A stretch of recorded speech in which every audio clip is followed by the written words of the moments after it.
Bom dia a todos. É um prazer estar aqui novamente neste domingo falando das parábolas.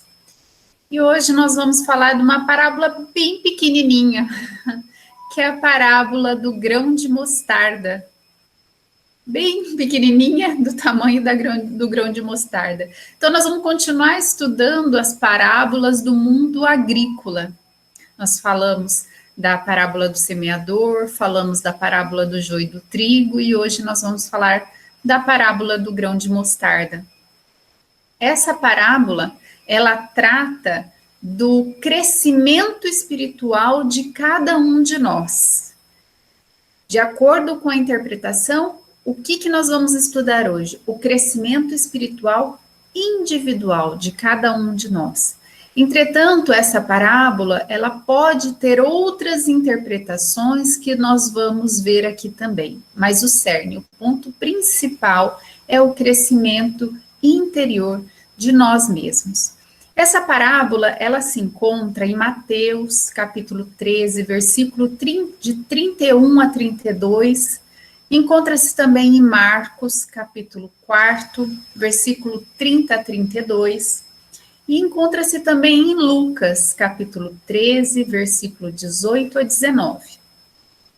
Eu, particularmente, vou usar o texto que está lá descrito em Mateus, porque Mateus, para mim, tem uma linguagem um pouco mais clara dessa parte, e nós podemos interpretar, compreender melhor o que vem a ser a parábola do grão de mostarda contada por Jesus. Diz o texto: o reino dos céus é semelhante a um grão de mostarda, que um homem recebeu e semeou em seu campo, o qual é, de fato, a menor de todas as sementes. Porém, quando cresce, é a maior das hortaliças e se torna árvore, de modo que as aves do céu vêm aninhar-se em seus ramos. Então, esse texto está lá em Mateus. E como que a gente pode imaginar que uma semente de um grão de mostarda tão pequenininho pode se tornar uma árvore tão grandiosa? Porque o grão de mostarda aqui, nós devemos verificar que ele tem exatamente 1 milímetro. Ele é muito pequenininho. Mas esse grão de mostarda que nós estamos tratando aqui, que não é aquela hortaliça que a gente encontra nas nossas feiras, ela se torna uma árvore de 4 a 5 metros de altura. Então, como pode uma semente tão pequenininha como um grão de mostarda, que tem 1 milímetro, chegar a uma árvore tão frondosa de 4 a 5 metros de altura? Que tipo de ensinamento Jesus quis passar naquela época? A mostarda aqui, então, é totalmente diferente daquela que a gente vê aqui. Então, esqueçam aquela verdura que a gente compra na feira. É uma árvore imensa e frondosa. E Jesus contou essa parábola aqui para explicar o que seria, o que consistiria o reino dos céus. Porque o povo hebreu aguardava o cumprimento de uma antiga profecia naquela época, que falava que com a vinda do verdadeiro Messias, ele traria àquele povo o reino dos céus. O povo hebreu acreditava que o verdadeiro Messias, imediatamente com a vinda dele, ele traria o paraíso para a terra. Então haveria paz, fraternidade, sem qualquer resquício de ódio ou guerras como havia naquela época. Então imaginam, para o povo hebreu, a partir do momento que nascesse o Messias, imediatamente nós estaríamos no reino dos céus. Diante dessa crença equivocada do povo hebreu, e até mesmo dos discípulos de Jesus, porque eles não sabiam como que seria implantado o reino dos céus. diante de tantas lutas, de tantas guerras que ocorriam naquela época. Eles também não entendiam o que era o reino dos céus, o reino de Deus que Jesus queria explicar, que falava-se tanto naquela época. Assim, Jesus, numa noite, pegou, diante daquela dúvida dos seus discípulos, ele pegou os seus discípulos em volta de uma mesa, à luz de uma vela, e contou essa parábola do grão de mostarda, com a finalidade de explicar àqueles seus discípulos, pelo menos, como seria implantado o reino dos céus. Da mesma forma que nós falamos lá na parábola do semeador, na parábola do joio e do trigo, que Jesus comparou o reino dos céus a uma semente, novamente, Jesus vem comparar o reino dos céus a uma semente. Só que essa semente é muito pequenininha. Ela é bem pequena, mas ela, quando ela é plantada e cultivada, inevitavelmente ela se transforma numa árvore frondosa. Antes, então, de mais nada, é importantíssimo nós explicarmos o que vem a ser o reino de Deus. Nós já falamos em outras parábolas, mas é importantíssimo. E isso está lá no Evangelho de Lucas. Lucas tem uma passagem, lá no seu capítulo 17, no versículo de 20 a 21, ele diz o seguinte: Jesus, quando foi interrogado pelos fariseus de quando viria a ocorrer o reino dos céus, e Jesus disse aos fariseus na época, o reino de Deus não vem de modo visível, como se diria, vede aqui ou vede ali. O reino de Deus está dentro de nós. Então, quando a gente pensa em reino de Deus, nós não estamos falando de plano espiritual, não. Nós estamos falando que o reino de Deus, ele está dentro de nós. Por isso que nós vamos falar dessa parábola do grão de mostarda, que trata do crescimento espiritual de nós mesmos. Por essa passagem, nós podemos perceber, então, que o reino de Deus não é um lugar físico, não é um lugar visível, mas sim é um estado de espírito representado pela nossa caminhada evolutiva em direção à perfeição. Por isso que Cristo foi claro quando ensinou que ninguém poderia vê-lo aqui ou ali, uma vez que o reino de Deus, o reino dos céus, não se encontra em nenhuma parte exterior, mas sim encontra-se e reside dentro de nós mesmos. Tal ensinamento era de tão grande complexidade para os homens da época, e por essa razão, Cristo valeu-se de uma série de parábolas, como nós já comentamos, como a parábola do semeador, como a parábola do joio e do trigo, comparando esses ensinamentos a uma semente. E dentre elas, falou-se da parábola do grão de mostarda, né? Que é tão pequenininho, mas ele cresce e se torna uma árvore. Naquela época, é importante também dizer que naquela época, Jesus fez essa parábola do grão de mostarda, porque para os rabinos da época, o grão de mostarda era uma expressão corriqueira deles para as coisas pequenininhas. Tudo aquilo que eles queriam tratar como se fosse uma coisa muito pequenininha, eles falavam a expressão, grão de mostarda.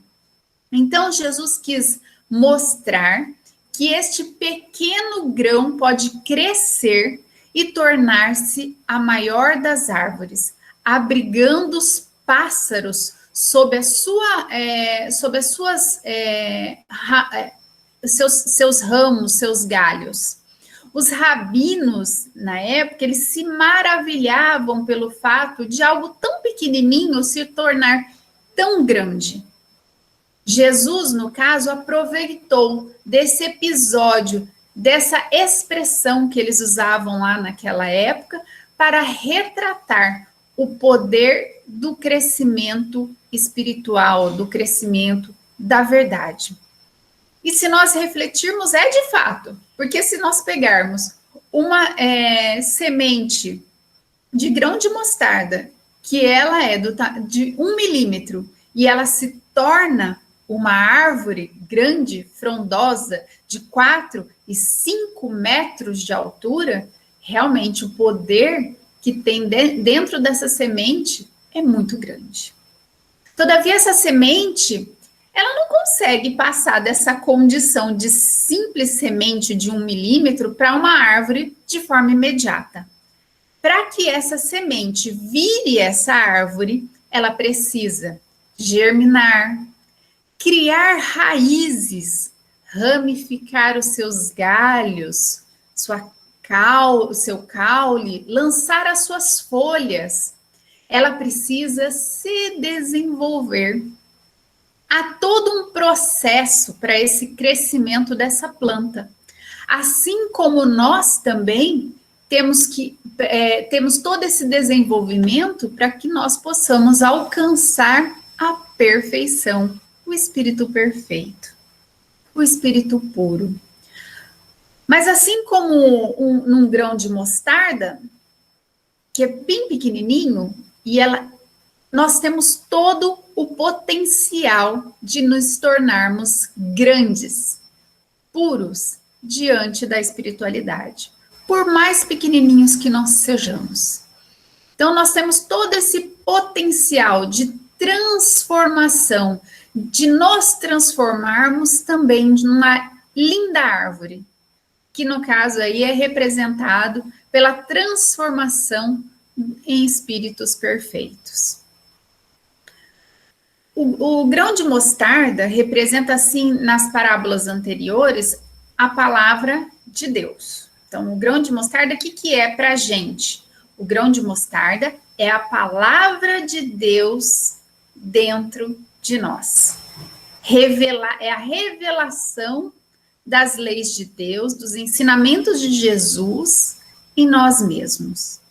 Então, nós temos que lembrar que quando a gente estudou a parábola do semeador, a semente foi lançada à terra.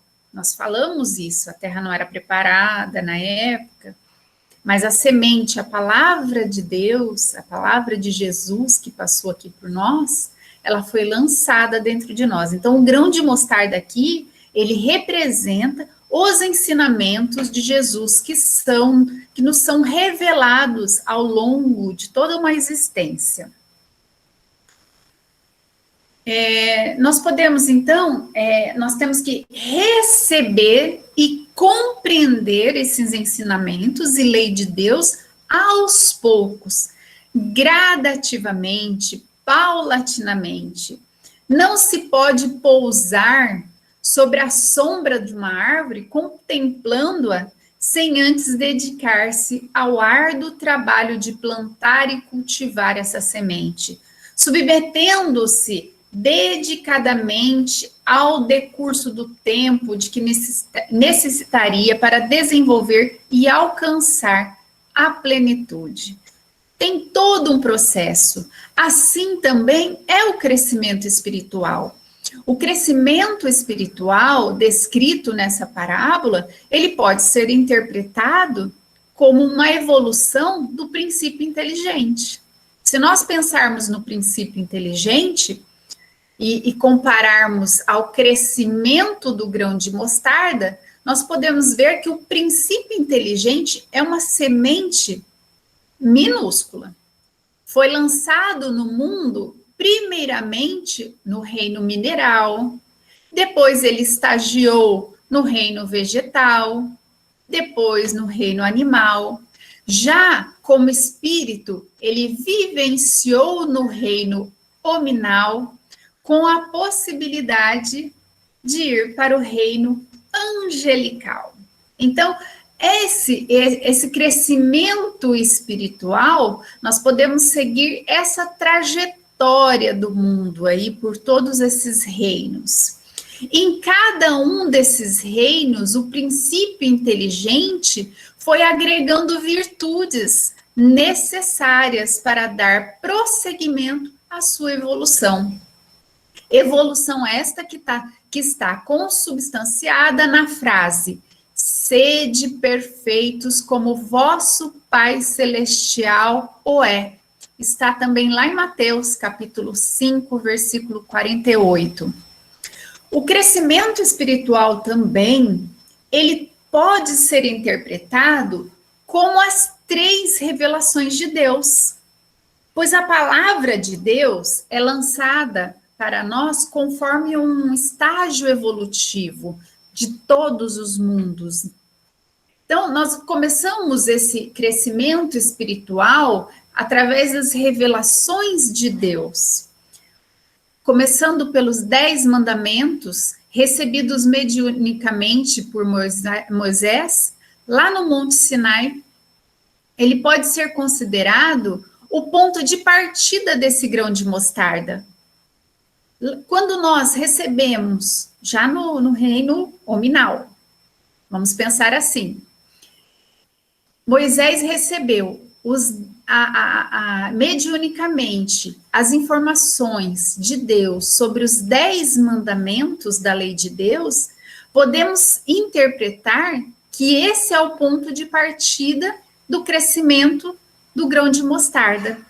A semente era pequenina, sujeito aos contratempos intempéries daquela época, que ainda era animalizada, mas que esses ensinamentos lá daquela época, dos 10 mandamentos, ainda permanecem vivos até hoje. Todos os ensinamentos de Deus, eles permanecem ao longo dos anos.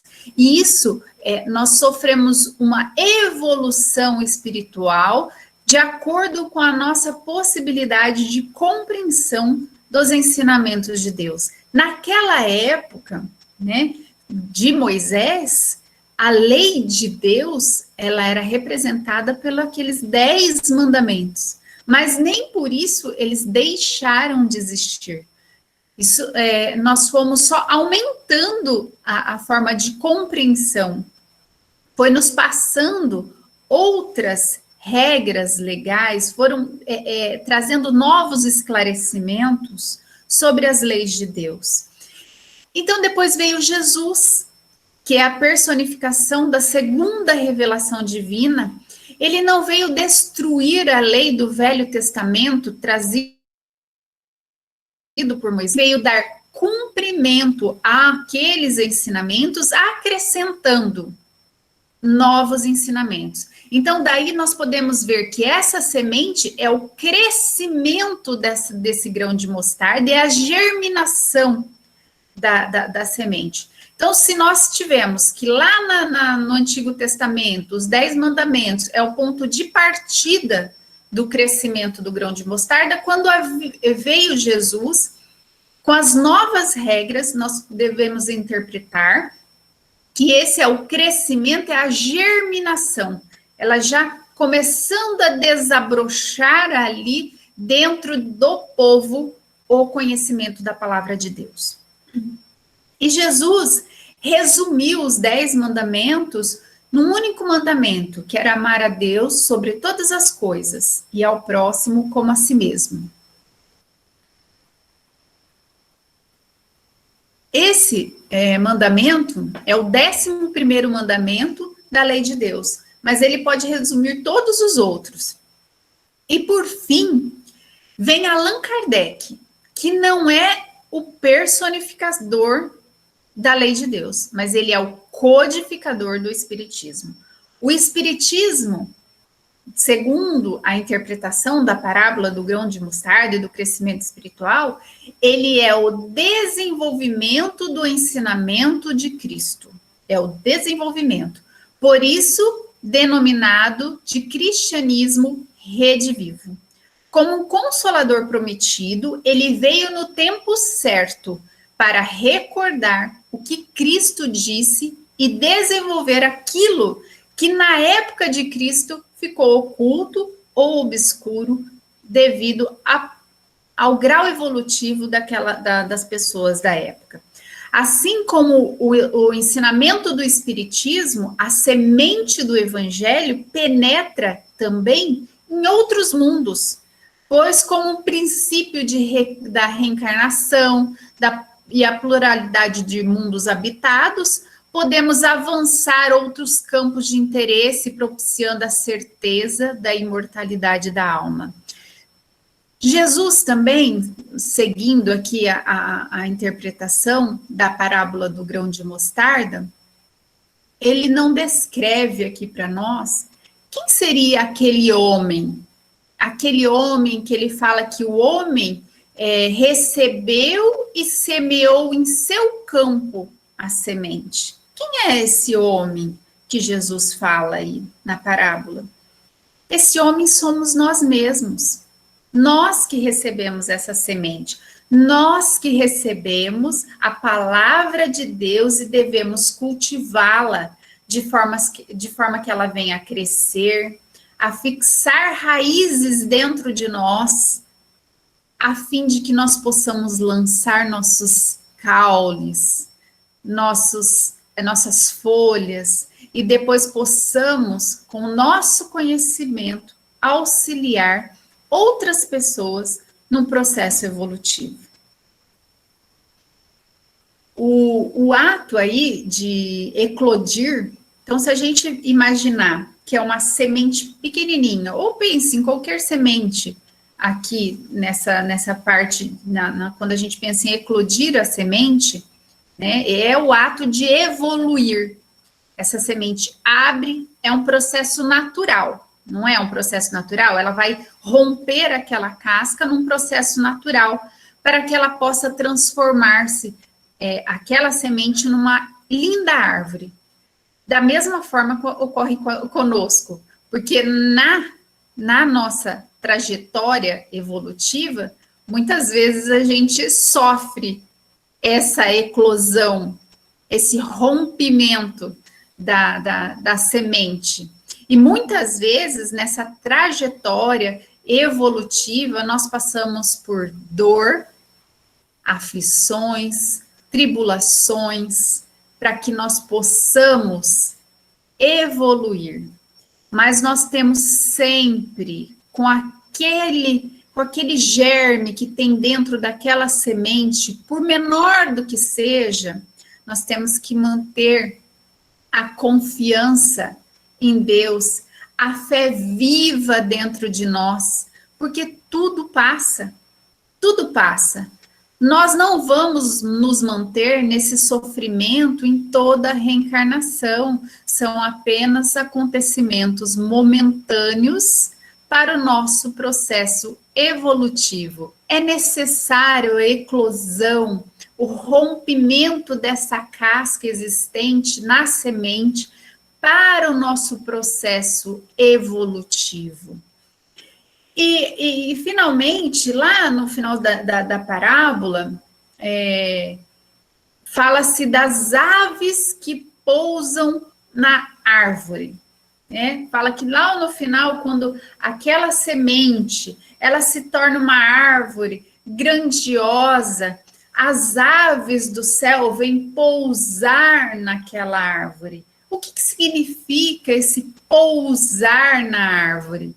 Segundo um escritor, Rodolfo Galigares, que é um daqueles que escrevem sobre parábolas, ele descreve muito claramente o que vem a ser.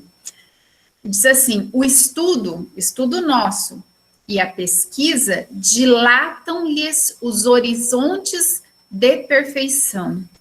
Adquire uma fé viva e inabalável, porque baseada no crescimento. Expande-se sua consciência espiritual. O esforço e a boa vontade levam-no às mais esplêndidas realizações no campo do bem. E assim, num aperfeiçoamento diuturno, vem constituir-se um ponto de apoio às outras criaturas. que dela se acercam, sequiosas de ajuda e refrigérios para os seus males. Com as aves buscam repouso na sombra amena e acolhedora do arvoredo. Então, o que nós vemos disso daí? Hoje, nós pedimos ajuda à espiritualidade amiga. Nós pedimos a ajuda à espiritualidade superior para que nos ajude nos momentos de aflição, de angústia que nós passamos, né? Que nos oriente que oriente a nossa trajetória. Isso é necessário para nós atingirmos o nosso processo evolutivo, né? Que talvez nos ajude a manter a nossa fé viva, firme, inabalável, para que nós um dia possamos chegar a espíritos superiores, né? Por quê? Porque um dia nós seremos esses espíritos superiores pelo progresso e nós devemos colaborar com o processo evolutivo dos outros. Então, é uma trajetória.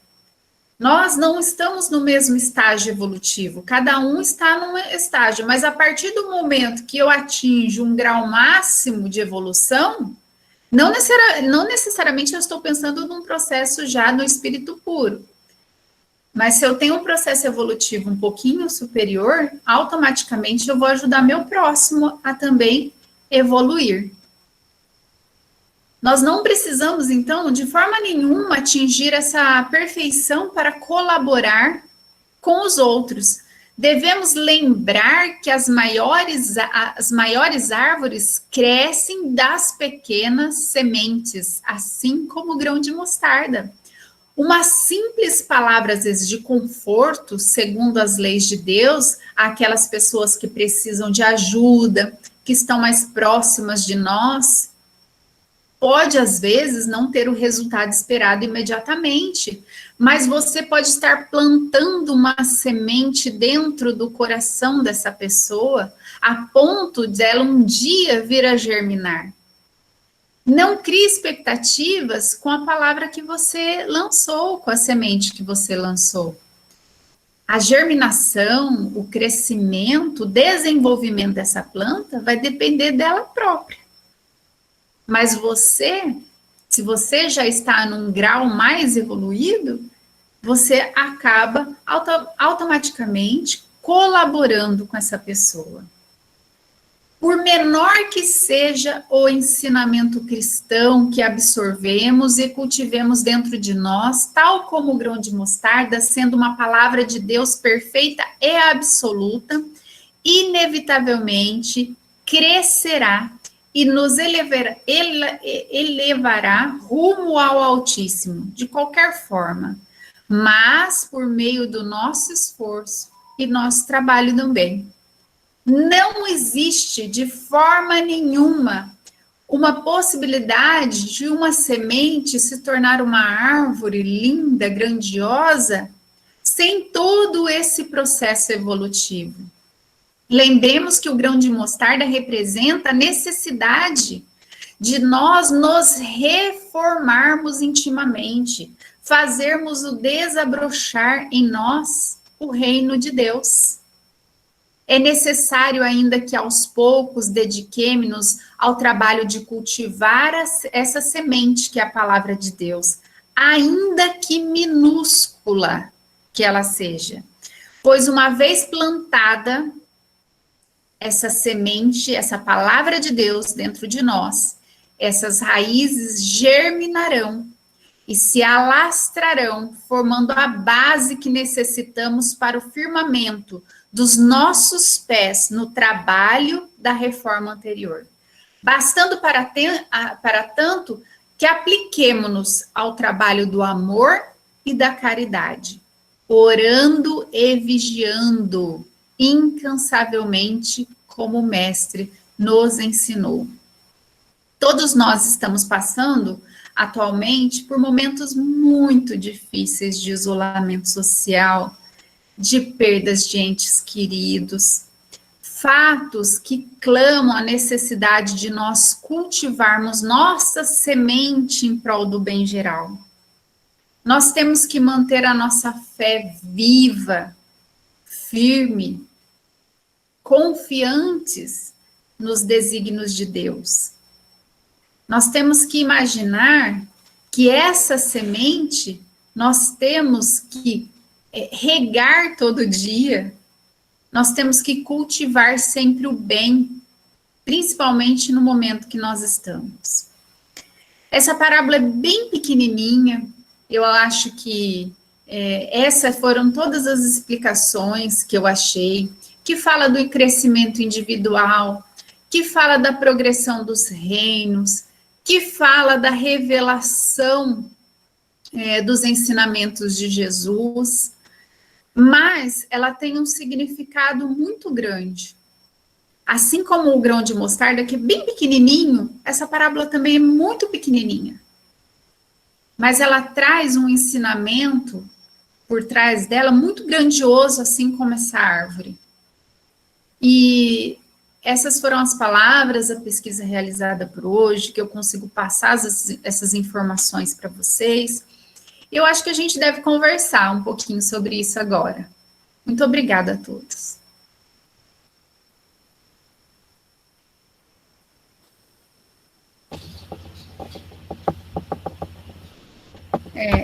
Deixa eu ver o chat aqui, que eu vi que subiu, mas não li. Tem uma pergunta já da Adriana. Como explicar um princípio inteligente no reino mineral, já que não tem vida? Na verdade, eu vou até pedir ajuda aos universitários, que eu acho que o Edson sabe explicar melhor que eu, mas eu entendo que tem sim vida, Adriana. Edson, você pode explicar melhor para a gente isso daí? Isso daí é uma coisa que realmente mexe com a cabeça da gente. Eu demorei bastante tempo para assimilar isso também. Eles pegam uns cristais é aquele formado por, vamos dizer, oito, tipo uma estrela com 8 pontas, né?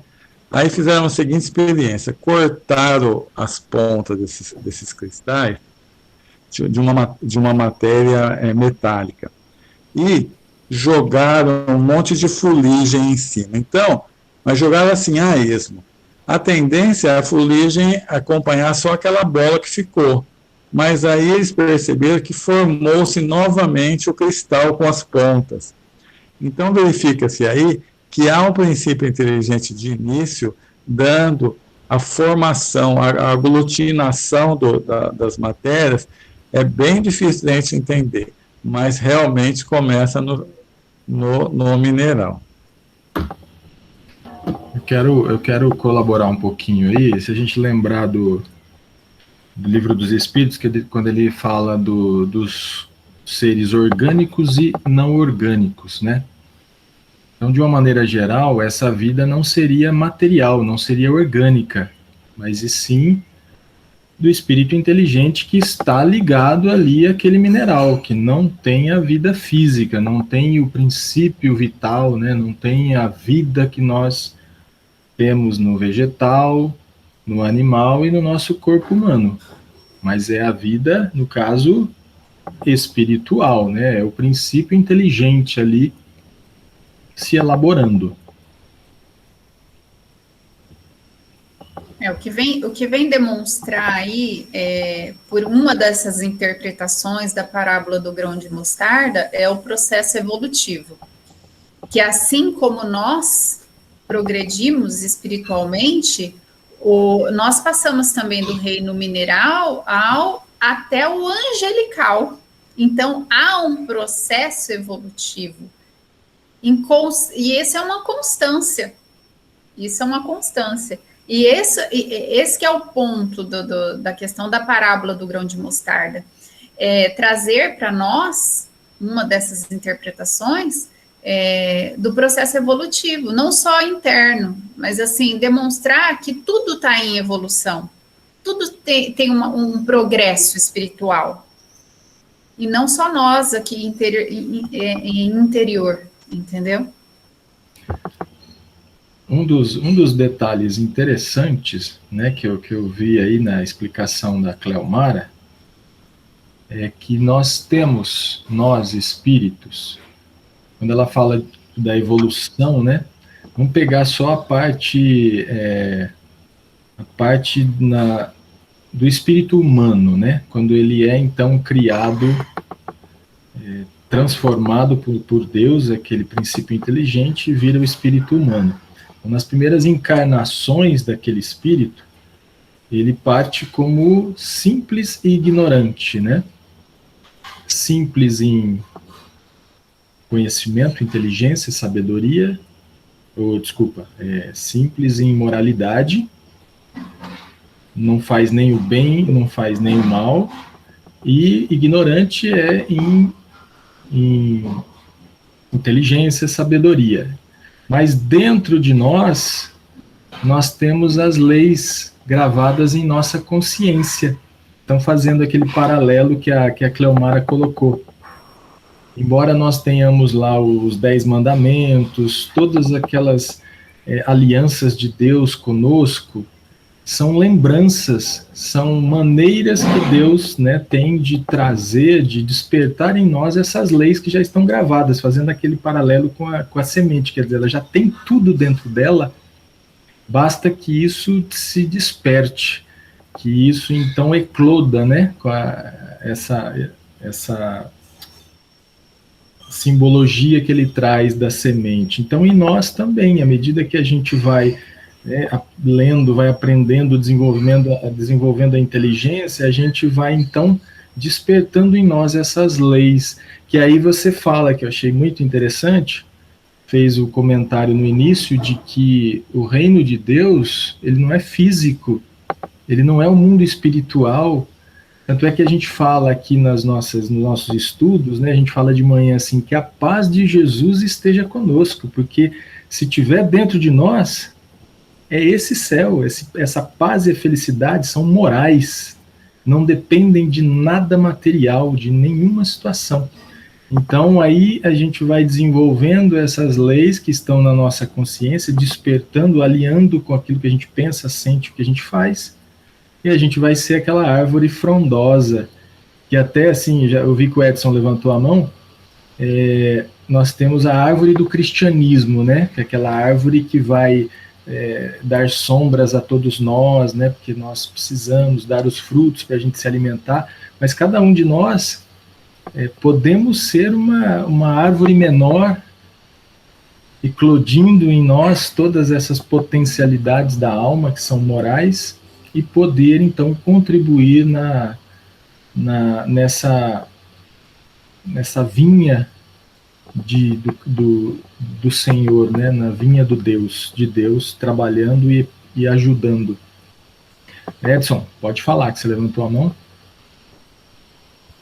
Primeiro eu queria agradecer a Cleomara por ter enveredado esse caminho das parábolas. Por exemplo, eu nunca prestei atenção nessa parábola da mostarda.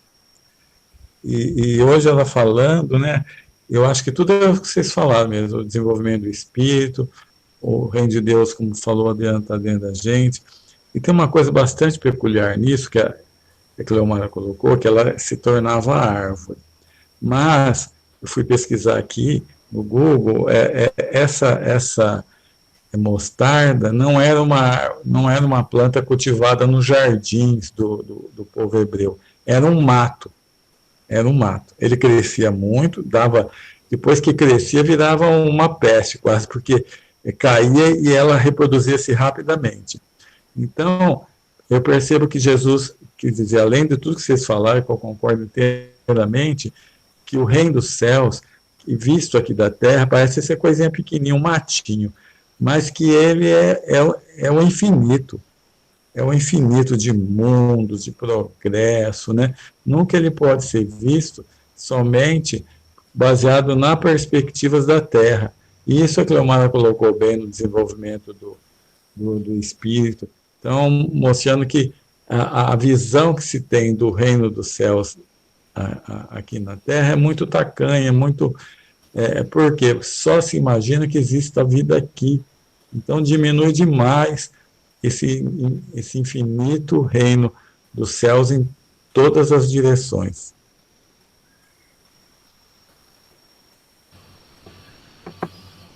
Obrigado, Edson. A Adriana complementou a pergunta dela aqui. Princípio inteligente, então, não quer dizer uma fonte de vida?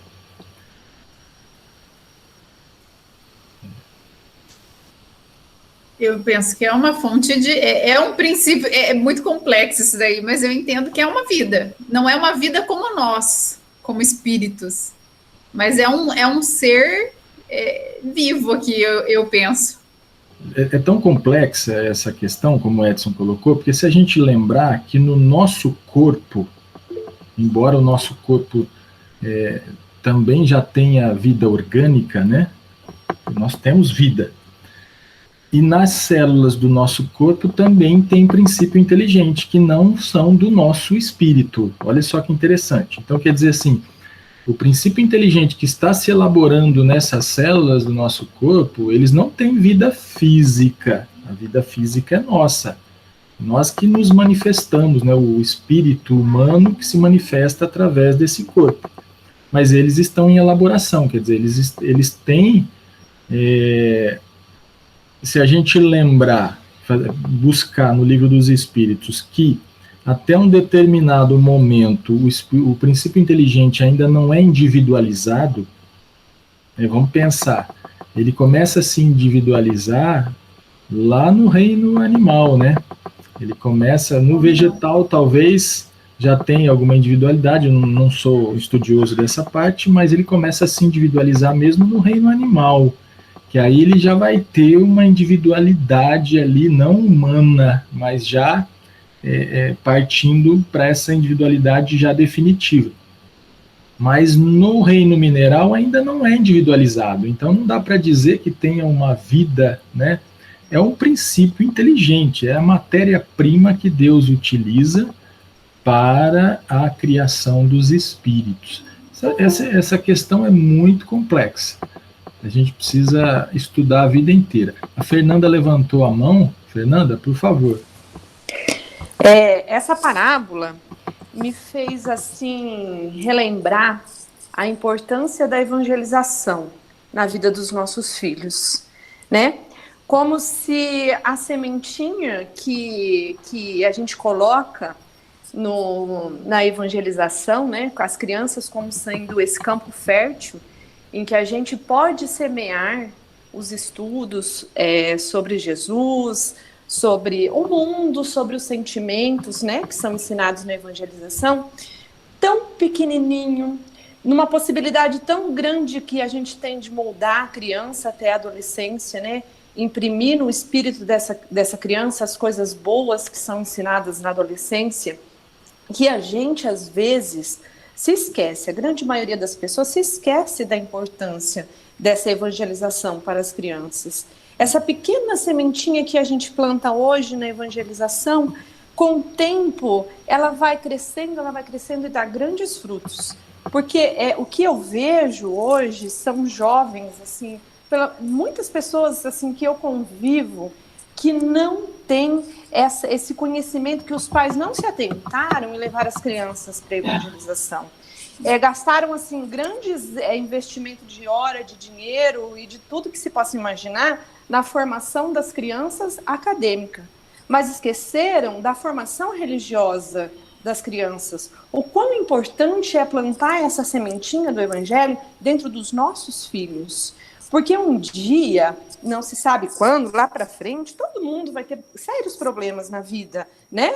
Principalmente a gente tem visto assim, tantos problemas psiquiátricos e psicológicos com essas crianças.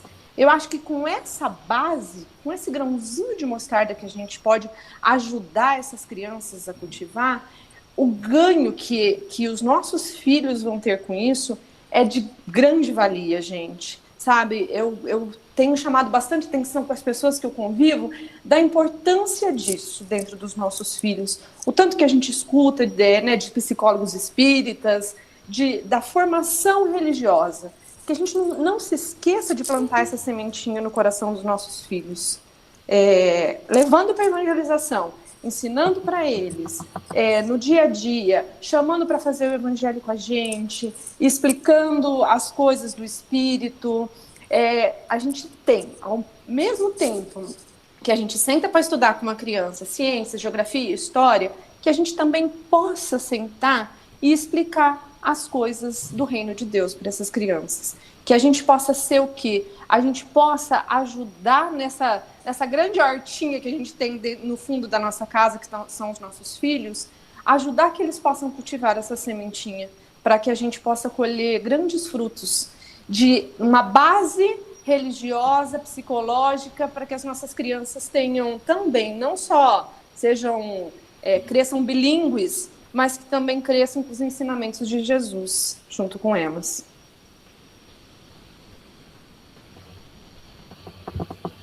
Fernanda, nós como pais precisamos mesmo enxergá-los como essa semente, né? Cada um deles é uma sementinha de mostarda, que se a gente souber plantar, regar, cuidar, podar, eles vão despertar essas leis, né, que estão gravadas na consciência, com a ajuda de todas as informações que estão no mundo. A gente vai conseguir participar, porque esse processo é individual, né? É lógico que cada espírito tem a sua individualidade, mas principalmente quando crianças que ainda não têm essa capacidade de escolher, de entender o que é melhor, aí os pais entram com essa importância muito grande, essa missão de poder encaminhá-los. E que aí, uma coisa que a gente sempre fala no domingo de manhã, né? Nós, como pais, não vamos ser felizes como poderíamos ser se os nossos filhos não forem. Então, se eles não tiverem um equilíbrio emocional, uma maturidade espiritual, né? Saber que são espíritos imortais, que estão aqui de passagem, que estão aqui exercitando e experienciando a inteligência e depois a moralidade, e precisa do convívio, né, em sociedade para que isso aconteça. Se a gente não ensinar isso para eles, eles vão retardar, né, eles vão demorar mais ainda, vão sofrer mais ainda, porque é uma meta que todos vamos chegar, pelo suor ou pela lágrima. Então, acho que é muito importante isso que você falou, fazer essa ponte, né, o que a Cleomara trouxe, né, do grão de mostarda com as nossas crianças, que é o nosso foco, né, principal. E as crianças, lembrando que as crianças aprendem por exemplo, né? Elas aprendem muito mais por exemplos. Então, se nós fizermos aí evangelho no lar e orientá-los para que entre no grupo de evangelização, nós ainda assim não temos a certeza daquilo que eles vão transformar, né? Eles vão ser o quê? Não sabemos, mas há uma grande chance de ainda seguir os mesmos passos, né? Os passos dos pais aí. Exemplo é muito importante. Nós estarmos aqui reunidos hoje, no domingo de manhã, fazendo o evangelho, de uma certa forma estudando, nós estamos dando exemplo para os nossos filhos. E isso é muito importante. E o evangelho no lar também, né? Principalmente nos tempos de hoje, é de extremamente importância para todos nós. Exatamente. A Adriana colocou aí no chat: minha filha foi no centro desde os 3 anos. Graças a Deus ela teve uma formação moral e traz isso para a vida dela. Mas hoje, na adolescência, ela escolheu por não acreditar em Deus, mas tem a semente dentro dela para despertar. Exatamente, Adriana. Na verdade, ela é a semente que traz tudo isso. Ela é a semente. Ela tem as leis de Deus. Temporariamente, ela pode acreditar que não exista. Mas você plantou, você regou, né? Você ajudou, está ajudando a germinar pelo exemplo, por tudo que você faz. E em algum momento da vida dela, isso pode despertar. E é o que nós temos que fazer com nossos filhos, acompanhar. É o que eu falei, nem sempre a gente sabe aquilo que vai acontecer com os nossos filhos. Mas é igual você falou, Adriana, ela está na adolescência. A gente percebe muito que a adolescência, os filhos parecem que querem contrariar um pouquinho os pais, né? Seguir, acha que o caminho deles, outro percurso, está mais correto. Mas uma hora ou outra, eles vão voltar, né? A trilhar esse caminho que você deixou plantado dentro deles, com exemplo, né, com orientação lá atrás. Eu acredito, como você diz, adolescência, isso aí, se nós conversarmos com vários pais, é muito comum haver esse desprendimento ou querer contrariar os pais aí nesse período.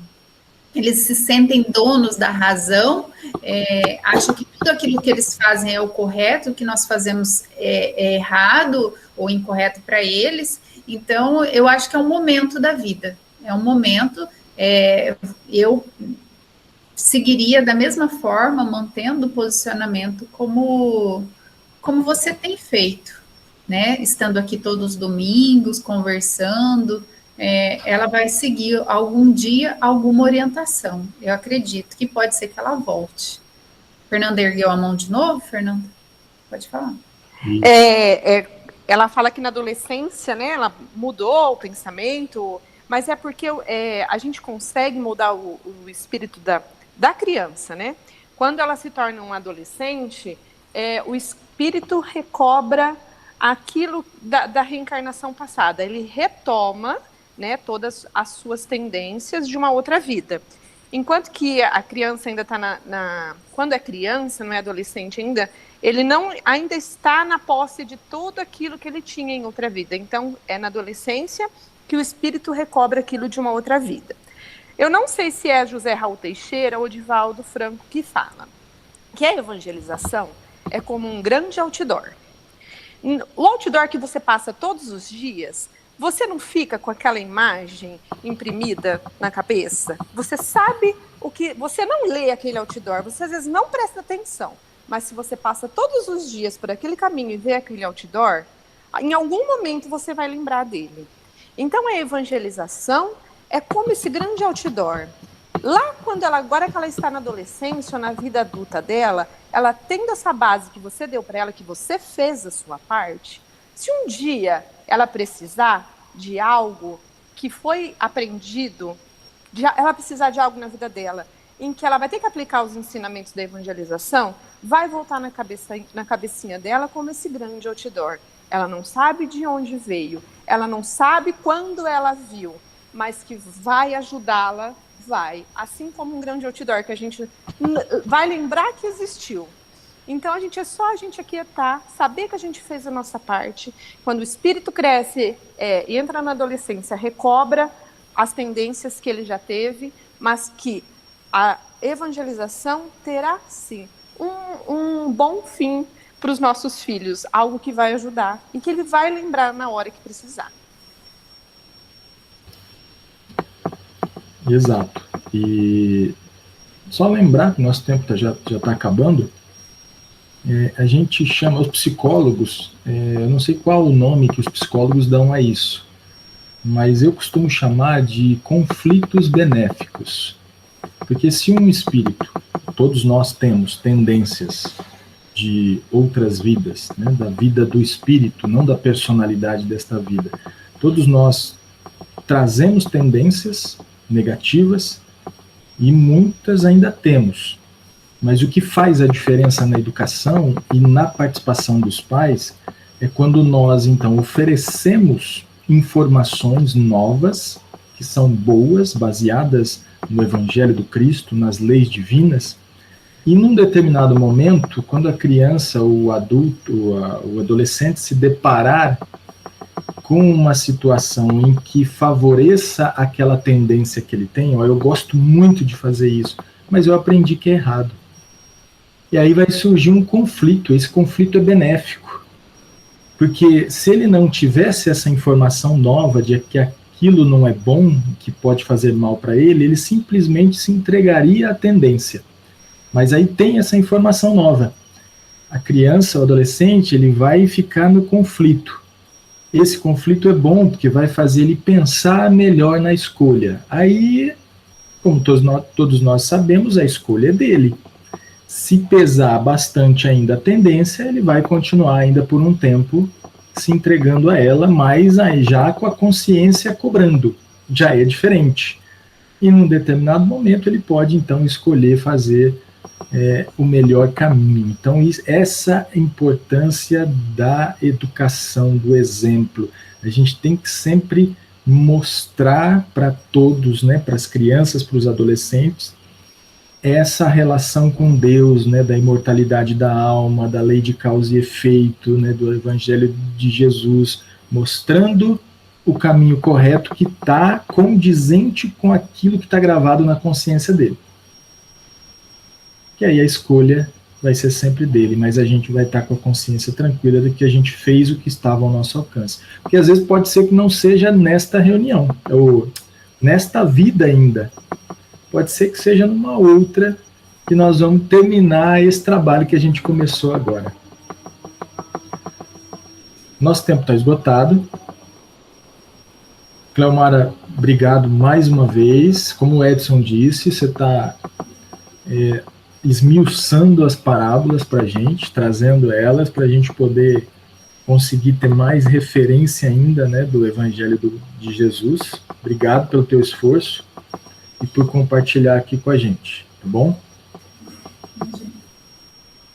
E agradecer a todos que participaram da reunião de hoje, muito obrigado, e que agora nós vamos partir para o nosso encerramento.